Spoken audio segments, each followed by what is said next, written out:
আসসালামু আলাইকুম viewers, রিংসেদ care blogger চ্যানেলে আপনাদের ওয়েলকাম জানাচ্ছি। দেখেন আপনাদের জন্য কি নিয়ে আসলাম।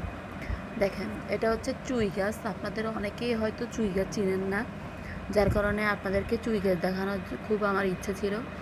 আর এই দেখেন চুই গাছটা কিন্তু এটা লতানো উদ্ভিদ। আপনাদেরকে আগেই বলেছিলাম যে এটা কোনো একটা গাছের উপর ডিপেন্ড করে বড় হয়। তো দেখেন এই যে চুই গাছটা লাগানো হয়েছে, কিন্তু এই যে মোটা যেটা সেটা কিন্তু একটা গাছ।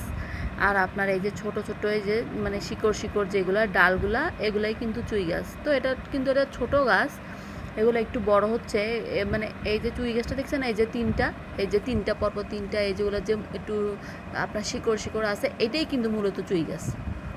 দেখেন নিচে লাগিয়ে রাখছে, আর বড় গাছটা এটা সাপোর্ট হিসাবে কাজ করছে। তো দেখেন এটাও কিন্তু একটা চুই গাছ। আরেকটা গাছ আমি আপনাদেরকে দেখানোর জন্য দুইটা গাছ ভিডিও করেছি। দেখেন এটা কিন্তু ওয়ালের উপরে উঠেছে। ওয়ালের উপরে যে এটা শিকড় দিয়ে এটা মানে ওয়ালটাকে আঁকড়ে ধরে উঠছে।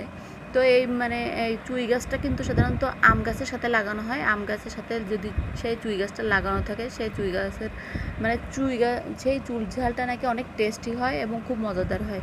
তো এটা কিন্তু এমনি সবাই বাসা বাড়িতে যেভাবে লাগিয়ে রাখে, এটা কিন্তু আমাদের এলাকার প্রায় সবার ঘরে এরকম ছোটোখাটো লাগানো থাকে।